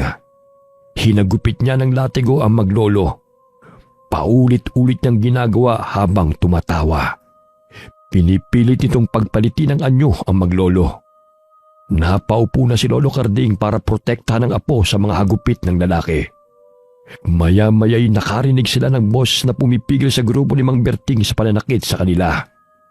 Nang tignan ni Lolo Carding kung sino yun, nakita niya si Lola Yoli na dumating sakay ng tricycle na minamaneho ng anak nitong lalaki. Anong ginagawa mo, Berting? Bakit mo hinahagupit ng latigon dalawang yan? Ikaw pala, Aling Yoli. Ipapakilala ko lang sa iyo ang maglolo na ito. Sila yung mga tinutugis kong mga aswang. Napatay na namin ang anak ng matandang to. At silang dalawa naman ay nakatakas. Sa wakas, natagpuan din namin sila. Kaya kukunin namin sila at dadalhin sa aming lugar para doon parusahan. Ano ang patunay mo ng mga aswang sila? Hindi ka naman taga rito pero dito ka nagmamalupit. Umuwi ka doon sa lugar ninyo at doon ka manghuli ng mga aswang. Kung may aswang man sa lugar namin, hayaan mo kami ang humuli sa kanila. Hindi ka naniniwala na aswang sila? Hayaan mong ipakita ko sa iyo. Hahagupitin ko sila hanggang sa mapilitang magpalit ng anyo. Tumigil ka! Walang aswang na gumagala kapag ganitong oras. Hindi ba't ang mga aswang ay takot sa sikat ng araw? Hindi mo kilala ang lahi nila, tanda. Huwag ka na makialam dito. Umalis ka na lang at dumiretso ka na sa pupuntahan mo. Kayong dalawa, sumakay kayo sa tricycle. Ako ang magdadala sa inyo sa barangay. Kung talagang aswang kayo, darating ang oras na magpapalit kayo ng anyo nang hindi sinasaktan. Ikaw naman, Berting, kung gusto mo makita ang pagpapalit nila ng anyo, dalawin mo na lang sila sa barangay. Bakit mo pinagtatakpan ng dalawang yan? Hindi ko sila pinagtatakpan. Inilalayo ko lang sila sa mga kagaya mong hindi nag-iisip. Dali-daling sumakay sa tricycle ang maglolo para makaiwas sa lalaki. Pagkatapos ay sumakay na rin si Lola Yoli sa tricycle at iniwang nagngingit-ngit sa galit si Mang Berting. Dinaanan nila ang asong hinihingi ni Lolo Carding. Pagkatapos ay umuwi na sila. Malalim na nag-iisip si Lolo Carding dahil naisip niyang hindi naligtas ang lugar na yun para sa kanila ng kanyang apo. Habang nag-iisip ay dumating si Lola Yoli para kausapin siya. Binigyan siya nito ng malaki-laking halaga at sinabihan siyang umalis na sa lugar at magpakalayo-layo. Sumang-ayon naman ang matandang lalaki sa sinabi ng kaibigan. Ang tanging iniisip na lamang niya ay ang kaligtasan ng kanyang apo. Habang nag-uusap ang dalawang matanda, ay pinapakinggang mabuti ni Corinne. Muling naalala ng bata ang kaawa-awang sinapit ng kanyang ina sa kamay ni Mang Berting. Dahil doon ay naisip niyang ipaghiganti na ang kanyang ina bago nila iwan ang lugar. Palihim siyang umalis habang nag-uusap ang dalawang matanda. Nagpunta siya sa likod bahay at doon nagpalit ng anyo bilang malaking aso. Mabilis siyang tumakbo at gamit ang kanyang ilong ay hinahanap niya kung nasaan si Mang Berting. Ilang minuto rin siyang tumatakbo hanggang sa makita na niya ang lalaki na naglalakad sa ilang na lugar kasamang ilang kalalakihan. Nagtatawanan pa sila habang naglalakad. Nagpapayabangan din kung ilang aswang na ang kanilang napapatay. Nagtago muna sa makapal na damo si Corinne habang kumukuha ng tiyempo na sumalakay. Nang makakuha na siya ng pagkakataon, bigla niyang ginulat ang mga lalaki sa kanyang pagsulpot. Uy, mga pare! May sumulpot na malaking aso! Mukhang galit na galit to ah! Sino kumakain ng aso sa inyo, ha? Hulihin natin siya at gawin nating asusena! Sakto din to pampainit ng katawan! Pwede rin pulutan! Hindi nyo na magagawa sa akin yon. Dito na kayo mamamatay sa lugar na ito. Ba't nagsasalitang aso? Kapag sinaswerte ka nga naman, aswang na ang lumapit sa atin. Atakihin natin siya! Hindi siya pwedeng makatakas ngayon! Pagkasigaw ni Mang Berting ay saka naman sabay-sabay na umatake ang mga kasama nito. Kanya-kanya sila ng sugod gamit ang kanilang itak. Pero iwinasiwas lamang sila ni Corinne gamit ang malakas na mga pagsipa. Nang tumilapo ng mga lalaki, saka binalingan ni Corinne si Mang Berting. Matapang ang lalaki at buo ang loob na sumugod. Sinabayan nito ng paghagupit ng latigo ang bawat pagsugod. Mabilis namang naiiwasan ni Corinne ang mga atake ng lalaki. Puro galit ang nararamdaman niya rito. Isang malakas na kalmot ang ibinigay niya kay Mang Berting at tumama yun sa mukha ng lalaki hanggang sa tiyan. Nag-iwan yun ng mahaba at malalim na sugat. Lalo namang tumapang si Mang Berting kaya hindi ininda ang sakit ng sugat niya. Muli siyang sumugod sa aswang na aso. Bago pa lumapat ang latigo niya sa katawan ni Corina, nauna nang ilapat ng bata ang kanyang mga pangil. Bumaon ito sa balikat ng lalaki at sa kanya iwinasiwas. Napaigik pa ang lalaki nang bumagsak sa lupa. Sabay-sabay naman na sumugod ng mga kasama ni Mang Berting. Mabilis na iniwasan ni Corinne ang talim na mga itak nila. Hindi siniseryoso ni Corinne ang mga kasamang lalaki ni Mang Berting dahil wala naman silang kasalanan sa kanya. Tanging si Mang Berting lamang ang gusto niyang paghigantihan. Pinagtatapakan lang ni Corinne ang katawan ng mga lalaki nang bumagsak sa lupa para hindi na sila makabangon. Pagkatapos ay muling hinarap ng bata si Mang Berting. Ano? Masama na ang tingin mo sa aking aswang ka? Lalapain mo na ba ako? Dapat gawin mo na bago pa kita maunahan. Ikaw ang pumatay kay nanay.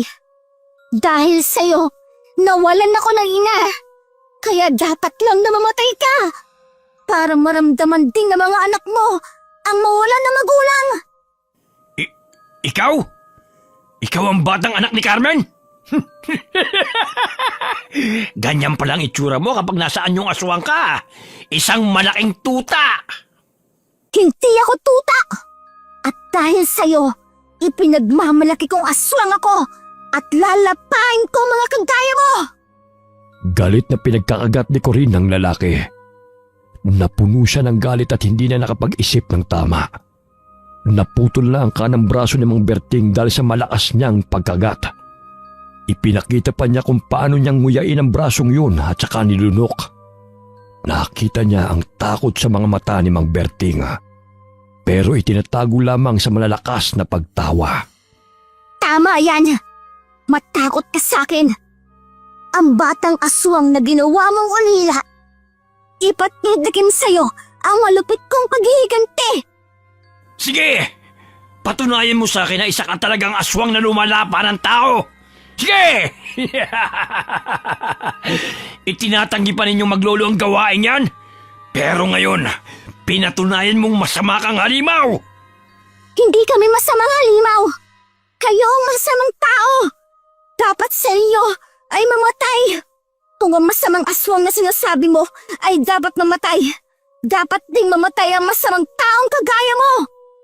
Nang akmang ibubuka na ni Corinne ang kanyang bibig para lapain ang lalaki, bigla namang may bumundol sa kanya, dahilan para bumagsak siya sa lupa. Nang tignan niya kung sinong may gawa nito, nakita niya ang kanyang lolo. Hingal na hingal ito na tila mula sa mabilis na pagtakbo. Nasaan yung asong bagat ang lolo niya nang dumating?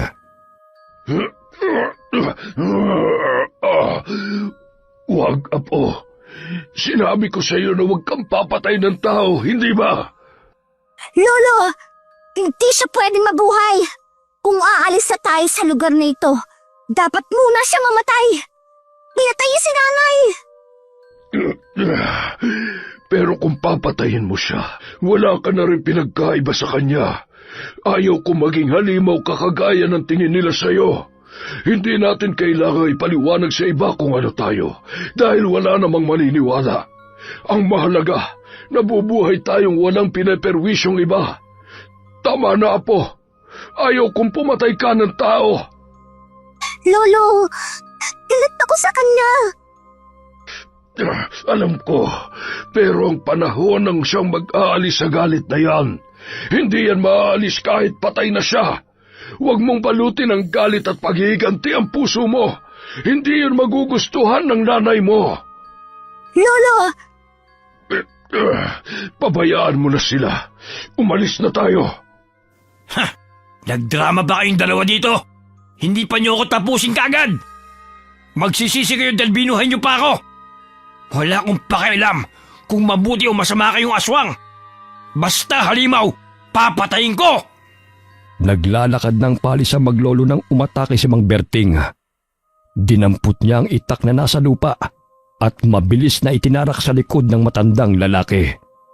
Parehong nagulat sina Lolo Carding at Corin. Nang tignan ni Corin ang kanyang lolo, umatungal siya nang makitang nakatusok sa likod ng matandang itak at tumagos sa tiyan nito. Mabilis na bumagsak sa lupa ang matanda. Tumingin pa si Lolo Carding kay Mang Berting na walang mapaglagyan ng tuwa dahil nasaksak niya ang aswang. Muling nag-igting ang galit kay Corina. Lalong namula ang kanyang mga mata. Humaba ng doble ang kanyang mga pangil at mga kuko. Tumulo ang malapot niyang laway dahil sa matinding galit. Isang halimaw ang tingin niya kay Mang Berting, kaya sinugod niya ito ng ubod lakas. Itinumba niya sa lupa ang lalaki at kinubabawan. Pinagkakagat niya ang katawan nito ng walang humpay at sa huli ay itinarak niya ang matulis niyang kuko para dukutin ang puso.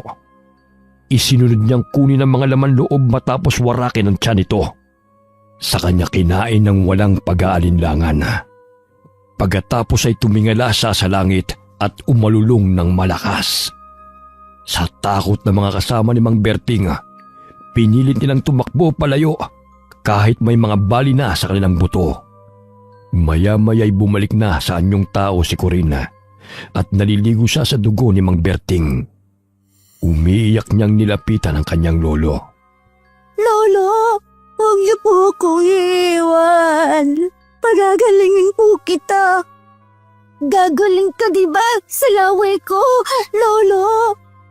Apo, mangako ka. Yan na ang una at huli mong papatayin na tao, ha? Masama po siya. Pinatay niya si nanay, tapos sinaktan ka po niya. Oo, kaya sapat na ang paghihiganti mo. Nakaganti ka na, Apo. Wala nang dahilan para manakit ka pa ng iba. Ayaw kong maging halimaw ka, Apo. Opo, Lolo. Pangako. Hindi na po ako mananakit ng tao. Umuwi na po tayo. Gagamutin po kita. Kapag magaling ka na po, aalis na tayo dito.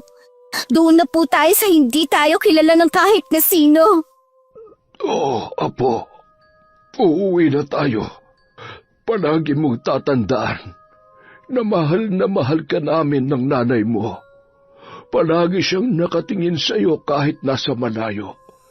Ngayon, gagabayan kita palagi kahit saan ka magpunta.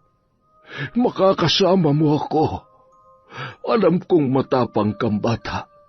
Hindi ka matatakot mamuhay mag-isa. Babalik tayo doon kay Lola Yoli mo. Alagaan ka niya. Sinabi kong alagaan ka niya. At nangako siya sa akin. Lolo, huwag na po kayo magsalita. Lalong dumadami ang dugo na lumalabas sa sugat ninyo. Halika na. Kain ko na po kayo.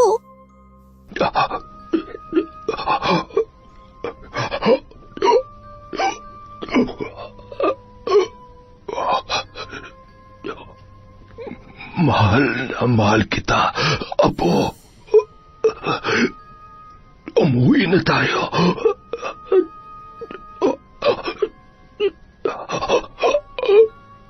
Lolo?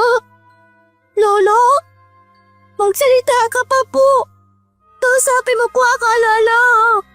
Huwag mo akong iwan.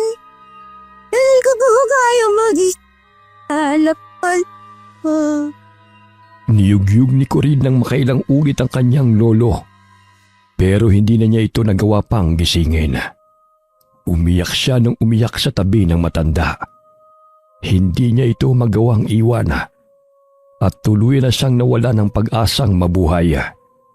Ilang oras ang lumipas. At sa kakahanap sa kanya ni Lola Yoli ay nakita rin siya. Umiyak ang matandang babae nang maabutan niya ang sinapit ng maglolo. Wala sa sariling isinakay ng matanda si Corin sa tricycle. Kinuha rin nila ang bangkay ng kaibigan at dinala sa kubo nilang maglolo. sa tabi ng puno ng bulak na malapit sa kubo. Doon nila inilibing ang matandang lalaki. Matapos tabunan ng lupa ang hukay, ay muling umiyak si Corinne. Nagsaaswang na bagat pa sa anyong malaking aso at pilit na hinuhukay ang labi ng kanyang lolo habang umaalulong. Panay naman ang awat sa kanya ni Lola Yoli. Tama na, Apo. Patahimikin mo na ang lolo mo. Maging matatag ka. Ayaw niya mabuhay ka sa galit at lungkot. Ang gusto niya maging matapang ka. Hindi kita pababayaan. Tawarin niyo po ako. Matigas ang ulo ko. Bumalik ka na. Hindi ko po kaya mag-isa. Paano na po ako ngayon? Lolo. Ibiniling ka niya sa akin. Huwag ka na mag-alala. Saan na po ako pupunta, Lola? Mag-isa na lang po ako. Isasama kita sa probinsya ng kapatid ko. Doon muna tayo sa kanya. Babalik na lang tayo kapag malaki ka na. Kailangan na nating umalis. Magmadali ka. Magpapakabait na po ako, Lola. Hindi na po magpapasaway. Alam ko namang mabait kang bata. Kasi bait ka ng lolo mo. Hindi lang naging magandang kapalaran para sa'yo. Pero mula ngayon, magiging maayos na ang lahat. Hindi na nag-aksaya ng oras ang dalawa. Nang gabing yun ay inilisan nila ang lugar. Pumunta sila sa kapatid ni Lola Yoli na nasa Marinduque. Ilang taon ang lumipas nang bumalik ang maglola sa Capiz. Saktong panahon yun ng kanilang pagbalik dahil tahimik na ang kanilang lugar. Naging payapa na mula sa mga kwentong aswang. Wala na rin mga taong tumutugi sa ganoong mga halimaw. Malaki na ang pinagbago ng lugar dahil ang mga naroon ay naging magkakaibigan na at dumami na rin ang mga bahay. Binalikan ni Corinne ang lugar kung saan dati nakatayo ang kubo nilang maglolo. Iginala niya ang paningin sa paligid hanggang sa matuon ito sa umbok ng lupa sa tabi ng isang puno. Ginapangan na ng mga damo ang libingan ng kanyang lolo. Naroon pa rin ang puno ng bulak at naglalabas na ng mga bulaklak ang bunga nito. Lolo, bumalik na po ako. Kumusta na po kayo? Alam kong masaya po kayo ni nanay dyan. Mababait po kayong aswang, kaya tatanggapin po kayo sa langit. Salamat po pala, kasi bago kayo nawala, ibinilin po ninyo ako kay Lola Yoli. Napakabuti po niya. Meron po kayong isang napakabuting kaibigan. Hindi po niya ako pinabayaan. Salamat po ng marami kasi hanggang sa huli, ako pa rin po ang inisip ninyo. Mahal na mahal ko po kayo ni nanay. Nananalaytay pa rin po sa akin ang pagiging aswang. Pero mabuting aswang po ako. Tinupad ko po ang pangako ko sa inyo na hindi ako mananakit ng tao. Tama ka po. Masarap mabuhay na maraming kaibigan. Masaya na po ako ngayon. Salamat po sa lahat. Nandito ka na pala agad. Hindi ka pa nagpapahinga. Kadarating lang natin eh. Sa bagay, hindi kita masisisi. Alam kong nasabik din sa iyo ang lolo mo. Masayang masaya yun, Chuck. Kasi lumaki kang mabuting bata. Dahil yun sa inyo, Lola. Ginabayan po ninyo ako ni Lola Dan doon sa Marinduque. Marami po akong natutunan sa kanya. Lalo na kung paano kontrolin ang pagiging aswang ko. Kung hindi po dahil sa inyo, baka napahamak na po ako. Salamat po, Lola. Magiging masaya ang lolo mo kapag nagkita kami. Masasalamatan niya akong talaga. Nakabawi na ako sa utang na loob ko sa kanya. Napakarami niyang naitulong sa akin. Oo nga pala, napagod ang nanay mo kasi kung saan-saan mo siya dinala. Panahon na para pagpahingahin mo na siya. Oo nga po pala, itatabi ko po siya kay Lolo. Oo, Dapat nga magkasama sila sa himlayan. Inilabas ni Corinne ang garapon na naglalaman ng abo ng kanyang ina mula sa kanyang baga. Naghukay siya sa ibabaw ng puntod ng sapat na lalim para ibaon ang garapon. Pagkatapos ngumiti at muling nagpasalamat sa kanyang lolo at sa kanyang ina na alam niyang kahit wala na sila sa mundo ay nakagabay pa rin sa kanya. Ilang sandali pang itinagal niya roon hanggang sa inaya na siya ni Lola Yoli na bumalik sa bahay nila. Habang naglalakad ay kinausap niya ang matanda. Lola, pwede po ba ako magtayo ulit ng kubo doon sa pinagtayuan namin ni Lolo dati? Gusto ko pong doon tumira para makasama ko po sila. Oo, pwede. Pero hindi pa ngayon. Po? Kailan po? Kapag nag-asawa ka na, abay kadalaga mong babae magbabahay ka mag-isa. Hindi pwede. Matatagalan pa po kung mag-aasawa ako. Saka, sa tingin niyo po, may magkakagusto sa akin? Bakit naman wala? Maganda ka naman. Pero isa po akong aswang. Mabuti kang aswang. Makakatagpo ka ng tunay na magmamahal sa'yo na hindi ka huhusgahan. At tatanggapin ka ng buong buo. Sabi niyo po naniniwala po ako doon. Pero sa ngayon po, bawal muna mag-asawa. Aalagaan ko pa po kayo, Lola. Sakto po at ang mga anak ninyo ay abala na po sa mga buhay nila. Ang mga apo naman po ninyo nagsisipag-aral pa. Ako na lang po ang mag-aalaga sa inyo. Ay, ikaw lang talaga. Kapag hindi mo inayos ang pag-aalaga sa akin, isusumbong kita sa lolo mo. Hala, si Lola! Ilang araw na ang lumipas at nagkaroon na rin ng mga kaibigan si Corinne. Dahil sa sekreto ng kanyang pagkatao, naging mailap siya sa mga tao. Pili lamang ang kanyang kinakaibigan. Hindi rin niya sinasabi sa mga ito ang pagiging aswang niya. Pero isang dayo ang kumuha sa kanyang atensyon. Malakas ang kutob niyang katulad niya rin ito. Nararamdaman niya at naamoy ang lalaking dayo. Alam niyang pareho silang nagpapakiramdaman. Hanggang isang araw, hinarang siya nito pagkagaling sa tindahan. Nakipagkilala ang lalaki at sinabing gustong makipagkaibigan. Inilahad pa nito ang kamay at ng kanyang abutin. Naramdaman niya ang bahagyang paghaba ng kuko ng lalaki. Nanlaki ang mga mata ni Corinne at kaagad na binawi ang kamay sa binata. Nang tignan niya ito sa mga mata, naging kulay pula na ito. Isang napakagandang ngiti ang iniwan sa kanya ng binata bago ito umalis. Dumagundong ang kaba sa kanyang dibdib sa di niya malamang dahilan. Dali-dali siyang umuwi sa bahay at ikinuwento yun kay Lola Yoli. Ano ka mo? May dayong aswang dito sa atin. Opo, Lola. Pero mukha naman pong mabait. Paano mo nasabing mabait? Nararamdaman ko lang po. Huwag kang makikipagkaibigan doon, ha? Delikado. Hindi ka dapat nakikipagkaibigan sa mga aswang. Baka mamaya masamang impluensya yan. Opo, kikilalanin ko po ng husto, Lola. Ano kikilalanin? Tumigil ka! Hindi ka makikipagkaibigan sa kahit na sinong aswang. Hindi na kumibo si Corinne. Hindi na siya nakipagtalo pa sa matanda.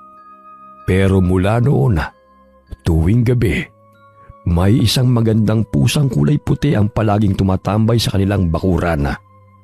Nangungusap ang mga mata nito sa tuwing nakatitig sa kanya. Pero kapag nilalapitan niya, ay mabilis namang umaalis ang pusa. Umalis? Ano yun? Nahiya? Lo? Connie, nasa ka na namang bata ka, ha? Nandyan na po, Lola! Dalian mo nga. Maglatag ka na at gusto ko nang matulog. Opo! Pagkatapos niyang ipaglatag ang matanda, ay inalalayan niya itong mahiga. Saka siya naupo sa may bintana at tinignan ng bakuran. Hinahagilap ng kanyang mga mata ang pusang nakita. Ano pa bang tinitignan mo riyan? Bakit hindi ka pa matulog? Lola, parang gusto ko pong mag-alaga ng pusa. Gusto ko yung kulay puting pusa. Ang ganda kasi ng mata niya eh. Tapos ang sarap niyang titigan. Mukha siyang mabait. Akala ko ba ayaw mo ng pusa? Di ba aso ka? Ngayon gusto mo na ng pusa? Po? Hindi naman po masama makipagkaibigan sa pusa, Lola. Dapat hindi po tayo namimili ng kaibigan. Tama ka. Pero matulog ka na. Isarado mo na ang bintana. Opo. Bago isarado ni Corinne ang bintana, nakita niyang muli ang puting pusa. Nakatingin ito sa kanya at kulay pula ang mga mata nito. Nginitian niya ang pusa, saka isinara ang bintana. Wakas.